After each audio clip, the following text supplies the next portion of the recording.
aw bisimila an ka bi bamanankan kunnafoni sɔrɔlenw kɛnɛ kan min bɛna walawalali caman k'aw ye mali kibaruyaw ani diɲɛ fan wɛrɛ kibaruyaw la bakuruba kunnafoniw an dun kan olu de filɛ nin mali minisiri min ka caw bɛnnen don sanfɛ kalansow ɲɛnabɔli ma Professeur Asetu Fune Samake ale ye mali ekɔlidenw bisimila minnu ni olu kan ka t'u ka kalanw laban faransi jamana kɔnɔ.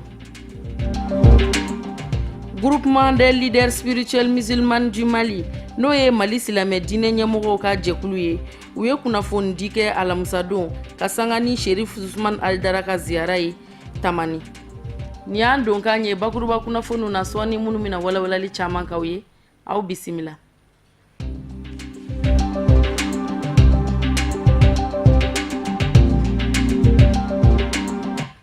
An balima bamanankan mɛnnaw Mali kɔnɔ ani Mali kɔ kan an ka foli ani waleɲuman dɔn u bɛ ka taa aw kelen-kelenna bɛɛ lajɛlen ma fo yan fo aw sigiyɔrɔw la Mali minisiri min ka caw bɛnnen don sanfɛ kalanso koɲɛw ɲɛnabɔli ma Professeur Asetu Fune Samake Mali lekɔliden minnu bɛ yen ni olu kan ka t'u ka kalanw tɔ laban faransi walasa ka t'u ka dɔnniw tɔ kanguruya olu bisimilala minisiri in fɛ ekɔliden 15 u bɛ bɛn o de ma Burama Jara a bɛ walawalali k'a ɲɛ an ka ɲɛ jɔ a ka sɔrɔlenw na. An ka minisiri min ka baaraw bɛnnen bɛ sanfɛ kalanso yakubayali baaraw ma ni o ye Professeur Asetu Fune Samake Miga ale kɔni ye lajɛ belebele boloda lajɛ min senfɛ denmisɛnnin maa 15 malidenw na minnu ni olu ye sɛbɛn sɔrɔ sɛbɛn min n'an ko ma ko bourse yaasa ka taa u ka kalanw yakubaya faransi jamana kan a bɛ o maa 15 bilasira cɛ 10 muso 5 bɔɲango ni lajɛ in kɛnɛ kan fɛn min ye denmisɛnw u somɔgɔw fɛnɛ caman kun bɛ kɛnɛ kan minisiri kɔni ye ladilika caman a ye o d'u ma ni ka yirula k'a fɔ olu kɔni de bɛna kɛ maa ye minnu n'u u bɛ taa ka taa malidenw nɔnabila faransi jamana kan kalan bunakun kan a ko o hukumu kɔnɔna la u kan k'u jija ni k'u ɲɛsi kalan ma i n'a fɔ mali danbe kunkɔrɔta kɔnɔna la u ka se ka yakubaya u fɛ kosɛbɛ faransi jamana kɔnɔna la a tilala k'a ɲini u fɛ k'a fɔ u bɛna taa kalan min na faransi jamana kan o de bɛ kɛ sababu ye u ka kalanw ka yakubaya kosɛbɛ ni ka segin ka na mali jamana dɛmɛ a ka ɲɛtaa walew baarali la a ko o hukumu kɔnɔna la u ka cɛsiri kɔni barika bonya kosɛbɛ faransi jamana kɔnɔna la kalan bunakun kan yaasa mali ye kɛ i jigi da u kan donna nataw kɔnɔna la cogo min u ka se ka o jigiyaw fa mali ɲɛtaa baaraw la a ko u k'u jija u kana kɛ maa ye bolongɔni bɛ si maa minnu ma faransi jamana kɔnɔna la kojugu walew la minnu ni o bɛ kɛ jamana kumasuliko ye o kɔfɛ denmisɛn ninnu kɔni ye layidu di minisiri ma k'a fɔ a kɛ hakilina kɛ kelen olu bɛ taa u ka kalanw yakubaya ni ka segin ka na mali dɛmɛ mali ɲɛtaa baaraw la i n'a fɔ jamana ɲɛmaw olu y'a laɲini cogo min nin ko ninnu bɛɛ bɛ ka boli mali ale ni faransi jamana ka lasigidenso ka bolodi ɲɔgɔnma o kɔnɔna la Françoise Janviti ale de ye jɛkulu ɲɛma ye jɛkulu min ni o bɛ mali ani faransi ka bɛn ni kelenya sinsili siraw taama ko nin denmisɛn minnu ni u kɔni bɛna kalifa olu ma faransi jamana na ko maliden bɛɛ lajɛlen k'i hakili kɛ kelen ye ko wa lakɔlimɛtiriw bɛ yen minnu ni u jelen don kosɛbɛ u ka baaraw la u bɛna bila olu ka bolo kan yaasa u ka kalanw ka se ka yakubaya i n'a fɔ mali gouvernement y'a laɲini cogo min don n'a nataw kɔnɔna la u ka kɛ maaw ye minnu ni u bɛna ka na mali ɲɛtaa baaraw ta ba la yaasa mali bɛ se ka fara jamanaw kan minnu ni olu kɔni kelen don ka ɲɛtaa sɔrɔ an b'aw hakili lajigi k'a fɔ kunnama min kun taara k'a fɔ denmisɛn maa 100 bɔɲɔgɔnko malidenw na olu ka kalan na yakubaya faransi jamana kɔnɔna la u kɔni kunnama gunna ni denmisɛnnin maa 15 in tali ye faransi nga u tilala ka layidu ta k'a fɔ sɛbɛtanburu kalo tile 30 nata u na kunnama wɛrɛ ta min ni u bɛna o denmisɛnw fana ka kalanw yakubaya don n'a nataw kɔnɔna la malidenw na.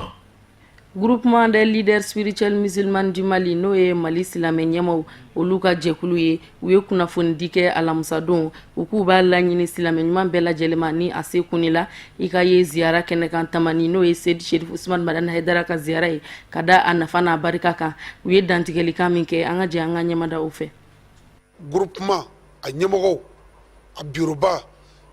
an y'a kanu bi an ka ɲɛmɔgɔ minnu bɛ n'o ye vice président ye ani kuluba minnu bɛ groupement kɔnɔ olu minnu dɔnnen don ni ziyara yɛrɛ kɛli ye maa damadɔ ka na déclaration kɛ groupement tɔgɔ la groupement tɔndenw ma ani maliden bɛɛ ma i bi yɔrɔ yɔrɔ la walasa an ka jɛ ka an kanu don ɲɔgɔn na an ka jɛ k'an fanga kɛ kelen ye ka dugawu kɛ ka ala deli nin ziyaraba ye min bɛna don ala k'a don hɛrɛ la ani ala ka bɔ hɛrɛ la. An k'a dɔn k'a fɔ ziyara min ni o bolodalen filɛ nin ye n'o ye Tamani ziyara ye Sherifu jurali don maa ɲumanw jurali don o ma ni tarabo alakira joli abi ko mi tarabo alakira de sallallahu alaihi wa alihi wasallam ni tarabo alakira ya abi ko mi tarabo Allah subhanahu wa ta'ala anga don ka fo ni ziyara munu nube ka anga jamana kono nunu de here jamana mako be sanjila chogo amina ko obe dugukolo balo anga don ka fo ziyara nunu ule barkaw de ani henodo ani duwdo abe nyenama nafa abe shufana nafa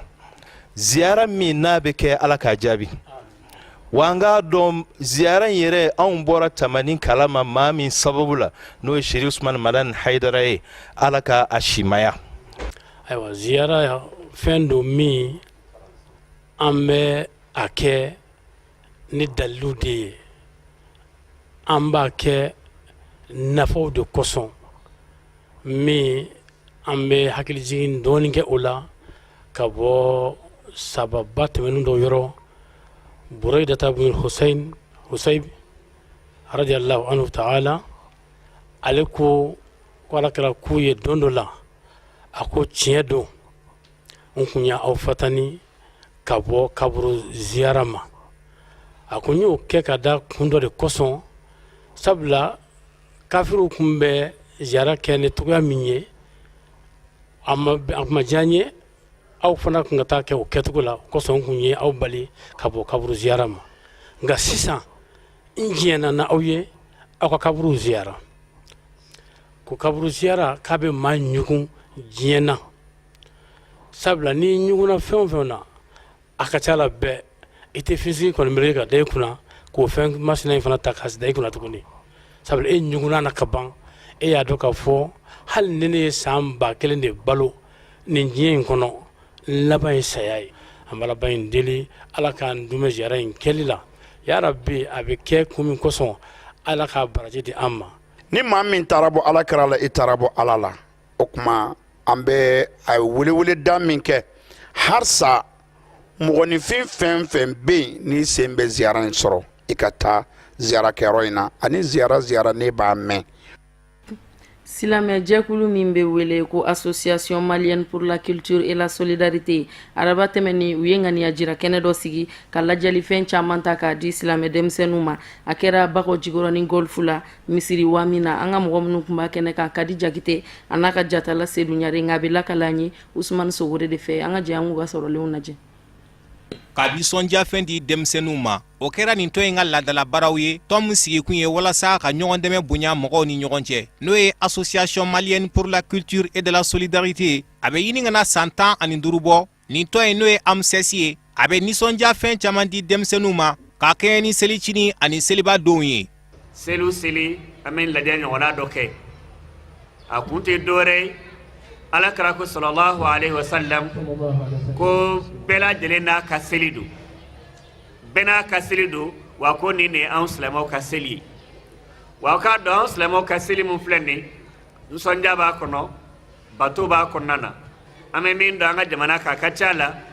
femunye lajeli fonye ka kadodi demsenu ma keseli munu na kachea o te islame selui bal e ba suranga islame selui re lebendo buke konseru ni donc na odebe skala kachea ayam sesa de timna mena bisantan durubo ka fa kaka onre ka to ka fenke mi demsonu menu sonja sora kono onre be nu sondia ka soro ala madimi onkoro wala sa ka do fara kene nyanganka farigolo nyinaje kelaw ne karate kawye lu fene wu ka sego nu ga dongo do wira Ian goda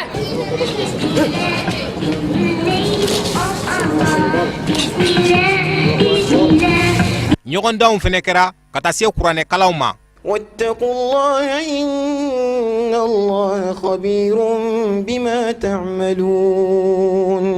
ga rasin sal fene do fara kene nyangaka ale mi zigri sinsimba fulo do ye anga jamana konnana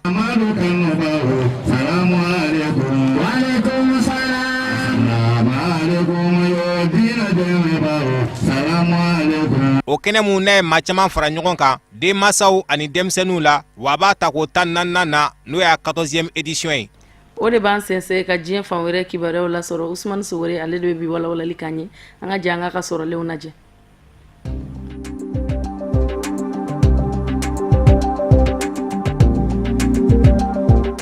Gabon ministre mun ka baara bɛ ɲɛsin Gabon jamana baara kɔnɔna labɛnniw ma. Ministre de l'Intérieur gabonais n'o ye Pacom Mumbele Mumbeya ye a taara Côte d'Ivoire jamana kɔnɔna na ka kɛɲɛ ni araba ye septembre kalo tile 14 eri 2 kɔnɔna na ani Côte d'Ivoire jamana ɲɛmɔgɔ Alassane Dramane Ouattara u ye ɲɔgɔn ye kɛ. Gabonkaw ka ni ministre in tali Côte d'Ivoire jamana kɔnɔna na a bɛ tamasiyɛn ɲuman de kofɔ jamana fila ni ɲɔgɔn cɛ ka jɛ ka baara la. Sabula ni waati laban in na gɛlɛya kun na don jamana fila ni ɲɔgɔn cɛ ka kɛɲɛ ni Côte d'Ivoire kankɔrɔsigi fila ka baaraw ye n'o ye conseillers ye ka ɲɛsin Gabon jamana ma n'o ye Mamadi Diané ani Jean-Marc Zoé. Ni maa fila ninnu labana ka b'u jɔyɔrɔw la jamana ɲɛmɔgɔ fɛ Gabon kelen kɔ ka jalakili ta k'u sɛgɛrɛ k'u kɛnbɛ ka ɲagamin don Gabon jamana ɲɛmɔgɔ ɲini kalata jaabiw la. Jɛka baara keleya ani balimaya jamana fila ni ɲɔgɔn cɛ Côte d'Ivoire ani Gabon olu de kɛra kumakanw ye Gabon ministre sinsina kumakan minnu kan Côte d'Ivoire jamana kɔnɔna na. Yala ministre ka tali Côte d'Ivoire jamana kɔnɔna na o kun de ye Gabon ka se ka kɔkɔrɔmadonyɔrɔ sɔrɔ a yɛrɛ la wa? Nin kɛra kunnafonidilaw ka ɲininkali ye ka ɲɛsin ministre ma. Ministre y'a yira ni ko i ka wasa sɔrɔ o jaabi la o f'i ko ɲininkali kɛ jamana ɲɛmɔgɔ filaw de la Alassane Dramane Ouattara ka bɔ Côte d'Ivoire ani Ali Bongo Gabon. An b'aw ladɔnniya k'a fɔ ministre kɔni ma sɔn k'i da don maaw ka kɔɲɛw la maa minnu tora wulikajɔ in senfɛ Gabon jamana kɔnɔna na ka kɛɲɛ n'u ka jamana ɲɛmɔgɔ ɲini kalata jaabiw bɔli ye. Nga a y'a yira k'a fɔ maa caman ka daw karila k'u ka minɛnw ta ani kisɛcikan caman fɛnɛ tara ka finitigilakaw sɛgɛrɛ Gabon jamana kɔnɔna na.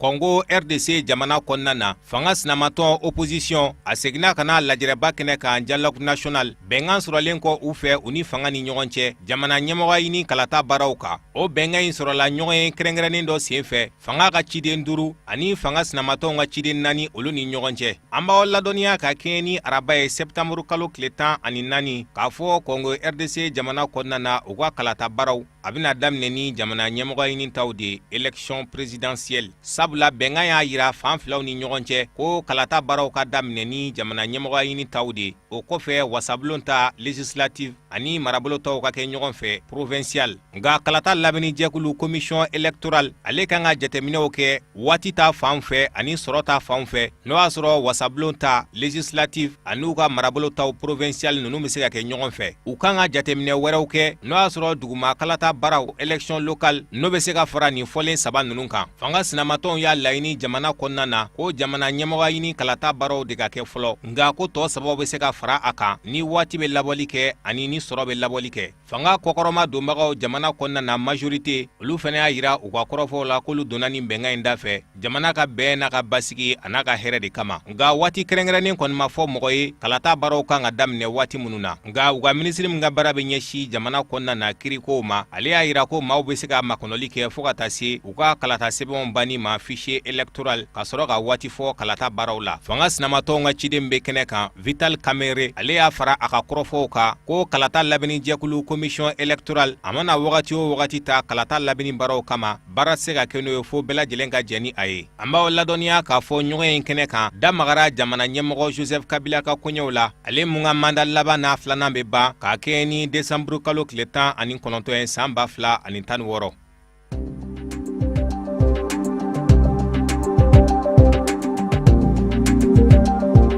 Libi kɔni bɛ k'i kunda kɛlɛ danganw de kan jamanaden yɛrɛ damaw ni ɲɔgɔn cɛ n'o ye guerre civile ye. O kadra de kɔnɔna na u ka gouvernement ɲɛma min bɛ ale ye wele ta k'a ɲɛsin bɛɛ ma jamana kɔnɔna na ni kumaɲɔgɔnya sigilenw de u ni ɲɔgɔn cɛ. Wa a y'a yira ko mɔgɔ si kana kɛ sababu ye ka dɔ fara Libi ka gɛlɛyaw kan. Diɲɛ seleke 4 tɔnba kɔni jɔrɔlen dɔ bi ni général Haftar ka maaw ka baara ye olu minnu kɛn bɛ bi ka jamana tajibɔyɔrɔw caman minɛ. Wa général Haftar yɛrɛ n'ani tɔw tɛ hakilina kelen na jamana kɔnɔna na a y'i kunda tarata tɛmɛnen Chad jamana ka o mun senfɛ ani Chad jamana ɲɛmɔgɔ Idriss Déby u ye ɲɔgɔn ye heure damadɔw kɔnɔna na. Kunnafoni nasiraw kan kɔrɔfɔ minnu tɛmɛna général Haftar ani Idriss Déby ni ɲɔgɔn cɛ o dɔ bɛ boli lakana sabatili ka Libi worodugoyan fan fɛ ani kɛrɛnkɛrɛnnenya la kulu maramafɛntigi minnu bɛ Chad kɔrɔyan fan fɛ. kunnafoni nasiraw wɛrɛw y'a yira ko general Haftar ka maaw kelen kɔ ka taji bɔ yɔrɔ minɛ olu de kɛra sababu ye a ka sɔrɔ ka kunda Chad jamana kan. Diɲɛ selege naani maaw kɔni y'a dɔn bi k'a fɔ ni generali naani Kadafi ka maaw kun tɛ ɲɔgɔn kan fɔ k'a kɛra maa ye maa min lajɔli ma nɔgɔ Libi jamana kɔnɔna na. An b'aw ladɔnniya hali n'o y'a sɔrɔ general Haftar ani Idris Deby ka ɲɔgɔn ye a ma bugunatigɛ mɔgɔw ye nka jateminɛlikɛba caman y'a yira k'a fɔ general ka nin taama kungurunin Chad jamana kɔnɔna na ne ni kun t'a fɔlɔ yɛrɛ k'a dabɔ kun bɛ ta kɛ ka lakana sabati jamana fila ni ɲɔgɔn cɛ dancɛw la Libi ani Chad.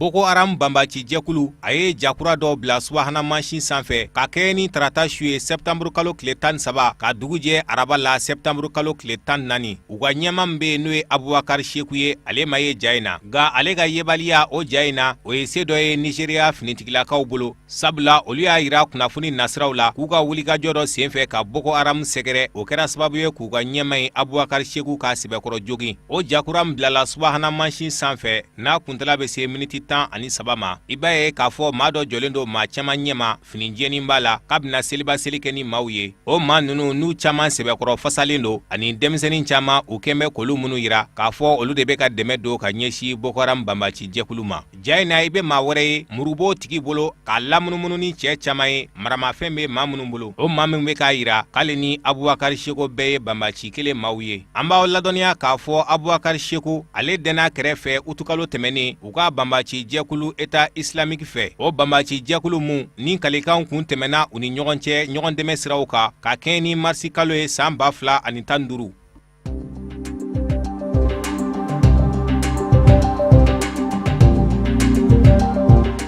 Sananga nga bi bamananga kunnafoni sɔrɔlen kun cɛ APCAM jɛkulu ɲɛmaaba n'o ye Bakari Togola ye san o san ale fana bɛ taa seliba ɲɛnamaya a faso la n'o ye Yamala ye kɛnɛjɛ ɲɛnamaya kɛnɛ dɔ sigira u bolo yen nɔ seli hukumu kɔnɔna na an ka mɔgɔ minnu kun b'a kɛnɛ kan Sherifula Jabaniso tɔgɔ la Amadu Kamara Mohamed Sidibe a bɛ lakale an ye Burama Jara de fɛ an ka ɲɛjɔ ka sɔrɔlenw na.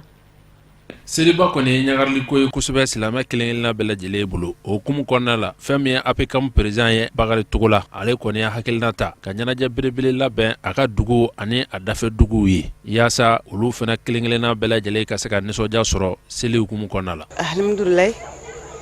an bɛ yɔrɔ min na bi a bɛ se ka kɛ aw nana dɔw sɔrɔ a mana dɔw sɔrɔ yan san o san artiste mana ka fara ne kan minnu bɛ ne sanfɛ minnu bɛ ne duguma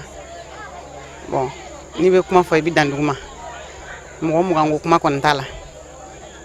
dɔɔnin fara dɔnbali kan an ka région ta b'o la village b'o la balaninfɔla b'a la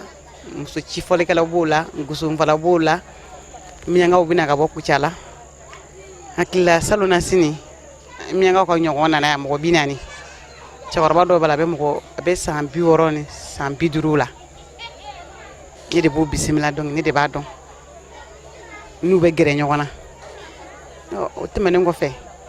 an yɛrɛ minnu bɛ anw fɔ n'o ye ɲamakalaw ye olu fana bɛ na o tuma anw de bɛ barika da Ala ye ka da Ala na kira ye masa min ye bi yira an na salon kɛra dɔ ɲɛna ɲinan ma ko ɲɛna ɲinan bɛ kɛ dɔ yɛrɛ ɲɛna peut-être san wɛrɛ tɛ kɛ ɲɛna. An bɛ ɲamana bi fo Kumantu kɔfɛ à peu près kilo 200 ni kɔ an y'o de boli ka se ɲamana yan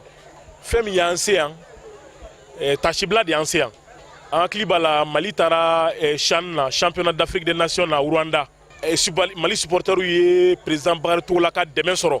ka taa Rwanda Ala y'a kɛ an taara o ballontan kɛ Mali kɛra filanan ye an ye jɔyɔrɔ filanan sɔrɔ la an taara finale la ani Congo ye finale ta mais an ye finale perdu an nana ni kumakan dɔ ye an tɔɲɔgɔn bɛɛ ka kumakan n'o ye an ka supporters ka kumakan ye ka na ɲini président Bakari Togola fɛ a kɛ an ka tɔn denfa ye donc an y'o fɔ a ɲina du fait k'an déplacer ka bɔ Bamako fo ka se yan o diyara ye a bonyana ma donc an ye min ɲini a fɛ a ko a tɛ se k'an jɛ foyi la.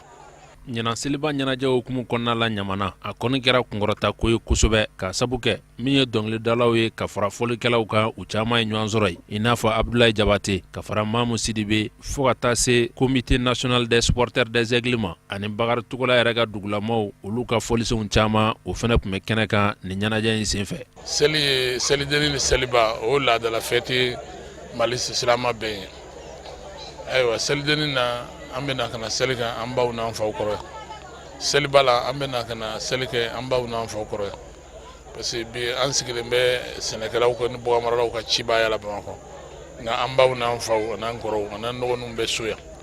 donc a ka ɲi sanayɛlɛma kow an ka n'o kɛ musokɔrɔbaw kɛrɛfɛ ka dugawu ɲini u fɛ parce que seli yɛrɛ ye yafa ɲini ko de ye seli ji bɔlen kɔ selidenni ka sunkalo don ka seli kɛ yafa ɲini don baraji ɲini don seliba fana heji de don heji tɛ k'an fɛ yan mais mɔgɔ mɔgɔ ma taa i ma taa bɛɛ bɛ seli kɛ nka yafa ɲini fana de don donc o la ne kɔni fɛ diɲɛ ye kanu de ye anw fɛ ɲamala yan a bɛ san 10 bɔ bi seli la alikisi ba fɛn o fɛn bɛ Bamakɔ o bɛɛ bɛ na ka na selimafo kɛ ne la yan baw ni faw dugu kɔnɔ o ye baarakɛɲɔgɔnya diya de ye ni mɔgɔw jɛra i k'a dɔn k'a fɔ mɔgɔ tɛ foyi sɔrɔ ni adamadenw de bolo ni fɛn o fɛn sɔrɔ fana i ka adamadenw bila ɲɛfɛ ka fɛn bila kɔfɛ o la i ni mɔgɔw bɛ taa ɲɔgɔn fɛ an yɛrɛ ka fɔli lokale min bɛ yan dugu o dugu bɛ yan n'i y'a ta u yɛrɛ ma ni tilemafɛla don an yɛrɛ ka dugu bɛɛ kɛ f'an bɛ se ka kunɲɔgɔn kelen kɛ seli la fɔla bɛɛ bɛ na bɛɛ bɛ jouer u tɛ nana fɛn ɲini u bɛ nana selimafo de la k'a fɔ an ye sigiɲɔgɔnma ye an ka yafa ɲɔgɔn ma an k'a kɛ tan o kɔfɛ dugutigiw bɛ fara ɲɔgɔn kan olu bɛ na alimamiw bɛ na an yɛrɛ ka jaayɛri kɔnɔ u bɛ na lakomiw bɛ na kɔmana n'a ka mɔgɔw bɛ na zandarameri bɛ na kapu bɛ na a bɛɛ ye ka na foli kɛ ne la parce que an bɛɛ ye baara kɛ ɲɔgɔn ye ka yafa ɲini ɲɔgɔn fɛ an b'a yira la k'a fɔ fɛn min ye kumantu sɛrikili ye a n'a kɛrɛfɛ dugu caman olu kɔni yera nin ɲɛnajɛ belebele in kɛnɛ kan min ni Bakari Togo la ale y'a sigi sen kan ɲamana a tilala ka layidu di k'a fɔ ni ala ye san wɛrɛ seliw yira an na an na tila ka ɲɔgɔn sɔrɔ nin ɲɛnajɛ belebele ɲɔgɔnko wɛrɛ kɛnɛ kan min ni Bakari Togo la ben'o sigi sen kan ɲamana o de bɛ dan sigi an ka bi bamanankan kunnafoni sɔrɔlenw na minnu sera ka fara ɲɔgɔn kan kunnafoni diso ɲɛmɔgɔyaso fɛ ka bɛn ni kuma ye k'a lase aw bɛɛ lajɛlen ma aw ni ce aw ka ɲɛmadali la aw kan bɛn sini ni ala sɔnna a ma